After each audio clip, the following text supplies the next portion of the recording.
യെശയ്യാ പ്രവാചകന്റെ പുസ്തകം അധ്യായം 44. ഇപ്പോഴോ എൻ്റെ ദാസനായ യാക്കോബേ, ഞാൻ തിരഞ്ഞെടുത്ത ഇസ്രായേലേ കേൾക്ക. നിന്നെ ഉരുവാക്കിയവനും ഗർഭത്തിൽ നിന്നെ നിർമ്മിച്ചവനും നിന്നെ സഹായിച്ചവനുമായ യഹോവ ഇപ്രകാരം അരുളിച്ചെയ്യുന്നു: എൻ്റെ ദാസനായ യാക്കോബേ, ഞാൻ തിരഞ്ഞെടുത്ത യെശൂരൂനെ, നീ ഭയപ്പെടേണ്ട. ദാഹിച്ചിരിക്കുന്നിടത്ത് ഞാൻ വെള്ളവും വരണ്ട നിലത്ത് നീരൊഴുക്കുകളും പകരും. നിന്റെ സന്തതിമേൽ എൻ്റെ ആത്മാവിനെയും നിന്റെ സന്താനത്തിന്മേൽ എൻ്റെ അനുഗ്രഹത്തെയും പകരും. അവർ പുല്ലിൻ്റെ ഇടയിൽ നീർത്തോടുകൾക്കരികെയുള്ള അലരികൾ പോലെ മുളച്ചു വരും. ഞാൻ യഹോവയ്ക്കുള്ളവൻ എന്ന ഒരുത്തൻ പറയും. മറ്റൊരുത്തൻ തനിക്ക് യാക്കോബിൻ്റെ പേരെടുക്കും. വേറൊരുത്തൻ തൻ്റെ കൈമേൽ യഹോവയ്ക്കുള്ളവനെന്ന് എഴുതി ഇസ്രായേൽ എന്ന് മറുപേരെടുക്കും. ഇസ്രായേലിന്റെ രാജാവായ യഹോവ, അവന്റെ വീണ്ടെടുപ്പുകാരനായ സൈന്യങ്ങളുടെ യഹോവ ഇപ്രകാരം അരുളിച്ചെയ്യുന്നു: ഞാൻ ആദ്യനും അന്ത്യനുമാകുന്നു, ഞാനല്ലാതെ ഒരു ദൈവവുമില്ല. ഞാൻ പുരാതനമായ ഒരു ജനത്തെ സ്ഥാപിച്ചതു മുതൽ ഞാൻ എന്ന പോലെ വിളിച്ചു പറയുകയും പ്രസ്താവിക്കുകയും എനിക്ക് വേണ്ടി ഒരുക്കി വയ്ക്കുകയും ചെയ്യുന്നവനാർ. സംഭവിക്കുന്നതും സംഭവിപ്പാനുള്ളതും അവർ പ്രസ്താവിക്കട്ടെ. നിങ്ങൾ ഭയപ്പെടേണ്ട, പേടിക്കുകയും വേണ്ട. പണ്ടുതന്നെ ഞാൻ നിന്നോട് പ്രസ്താവിച്ച് കേൾപ്പിച്ചിട്ടില്ലയോ? നിങ്ങൾ എൻ്റെ സാക്ഷികളാകുന്നു. ഞാനല്ലാതെ ഒരു ദൈവമുണ്ടോ? ഒരു പാറയുമില്ല. ഞാൻ ഒരുത്തനെയും അറിയുന്നില്ല. വിഗ്രഹത്തെ നിർമ്മിക്കുന്ന ഏവനും ശൂന്യം. അവരുടെ മനോഹര ബിംബങ്ങൾ ഉപകരിക്കുന്നില്ല. അവയുടെ സാക്ഷികളോ ഒന്നും കാണുന്നില്ല, ഒന്നും അറിയുന്നതുമില്ല. ലജ്ജിച്ചു പോകുന്നതേയുള്ളൂ. ഒരു ദേവനെ നിർമ്മിക്കുകയോ ഒന്നിനും കൊള്ളരുതാത്ത ഒരു വിഗ്രഹത്തെ വാർക്കുകയോ ചെയ്യുന്നവനാർ. ഇതാ അവന്റെ കൂട്ടക്കാർ എല്ലാവരും ലജ്ജിച്ചു പോകുന്നു. കൗശലപ്പണിക്കാരോ മനുഷ്യരത്രേ. അവർ എല്ലാവരും ഒന്നിച്ചുകൂടി നിൽക്കട്ടെ. അവർ ഒരുപോലെ വിറച്ച് ലജ്ജിച്ചു പോകും. കൊല്ലൻ ഉളിയെ മൂർച്ചയാക്കി തീക്കനലിൽ വേല ചെയ്ത് ചുറ്റിക കൊണ്ട് അടിച്ച് രൂപമാക്കി ബലമുള്ള ഭുജം കൊണ്ട് പണി തീർക്കുന്നു.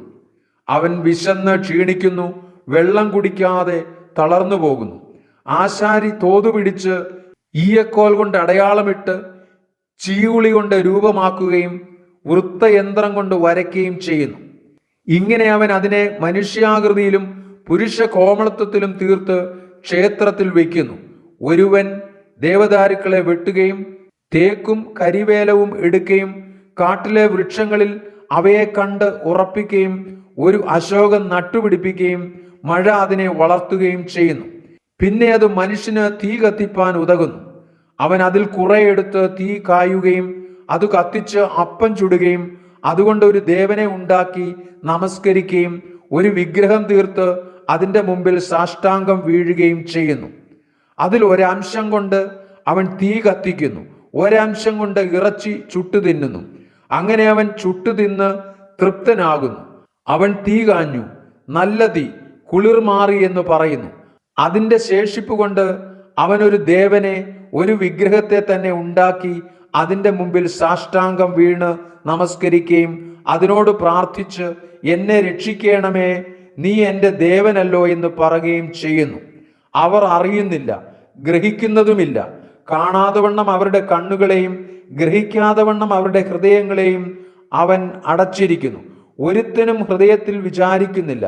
ഒരംശം ഞാൻ കത്തിച്ചു, കനലിൽ അപ്പം ചുട്ട് ഇറച്ചിയും ചുട്ടു തിന്നു. ശേഷിപ്പ് കൊണ്ട് ഞാനൊരു മ്ലേച്ഛ വിഗ്രഹം ഉണ്ടാക്കുമോ? ഒരു മരമുട്ടിയുടെ മുമ്പിൽ സാഷ്ടാംഗം വീഴുമോ? എന്നിങ്ങനെ പറവാൻ തക്കവണ്ണം ഒരുത്തനും അറിവുമില്ല, ബോധവുമില്ല. അവൻ വെണ്ണീർ തിന്നുന്നു. വഞ്ചിക്കപ്പെട്ട അവന്റെ ഹൃദയം അവനെ തെറ്റിച്ചു കളയുന്നു. അവൻ തൻ്റെ പ്രാണനെ രക്ഷിക്കുന്നില്ല. എൻ്റെ വലങ്കയിൽ ഭോഷ്കില്ലയോ എന്ന് ചോദിക്കുന്നതുമില്ല. യാക്കോബേ, ഇത് ഓർത്തുകൊള്ളുക. ഇസ്രായേലെ, നീ എൻ്റെ ദാസനല്ലോ. ഞാൻ നിന്നെ നിർമ്മിച്ചു, നീ എൻ്റെ ദാസൻ തന്നെ. ഇസ്രായേലെ, ഞാൻ നിന്നെ മറന്നുകളകയില്ല. ഞാൻ കാർമുകിലിനെ പോലെ നിന്റെ ലംഘനങ്ങളെയും മേഘത്തെ പോലെ നിന്റെ പാപങ്ങളെയും മായ്ച്ചു കളയുന്നു. എങ്കലേക്ക് തിരിഞ്ഞുകൊള്ളുക, ഞാൻ നിന്നെ വീണ്ടെടുത്തിരിക്കുന്നു. ആകാശമേ, ഘോഷിച്ചുല്ലസിക്ക, യഹോവ ഇത് ചെയ്തിരിക്കുന്നു. ഭൂമിയുടെ അധോഭാഗങ്ങളെ ആർത്തുകൊള്ളുവിൻ. പർവ്വതങ്ങളും വനവും സകല വൃക്ഷങ്ങളുമായുള്ളവയെ പൊട്ടിയാർക്കുവിൻ. യഹോവ യാക്കോബിനെ വീണ്ടെടുത്ത് ഇസ്രായേലിൽ തന്നെത്താൻ മഹത്വപ്പെടുത്തുന്നു. നിന്റെ വീണ്ടെടുപ്പുകാരനും ഗർഭത്തിൽ നിന്നെ നിർമ്മിച്ചവനുമായ യഹോവ ഇപ്രകാരം അരുളിച്ചെയ്യുന്നു: യഹോവയായ ഞാൻ സകലവും ഉണ്ടാക്കുന്നു. ഞാൻ തന്നെ ആകാശത്തെ വിരിക്കുകയും ഭൂമിയെ പരത്തുകയും ചെയ്തിരിക്കുന്നു. എന്നോടുകൂടെ ഉണ്ടായിരുന്നു.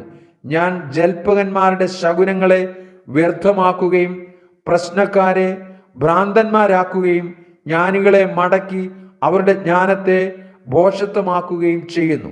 ഞാൻ എൻ്റെ ദാസന്റെ വചനം നിവർത്തിച്ച് എൻ്റെ ദൂതന്മാരുടെ ആലോചന അനുഷ്ഠിക്കുന്നു. യെരൂശലേമിൽ നിവാസികൾ ഉണ്ടാകുമെന്നും യഹൂദ നഗരങ്ങൾ പണിയപ്പെടും, ഞാൻ അവയുടെ ഇടിവുകളെ നന്നാക്കും എന്നും കൽപ്പിക്കുന്നു. ഞാൻ ആഴിയോട് ഉണങ്ങിപ്പോക, നിന്റെ നദികളെ ഞാൻ വറ്റിച്ചു കളയുമെന്ന് കൽപ്പിക്കുന്നു.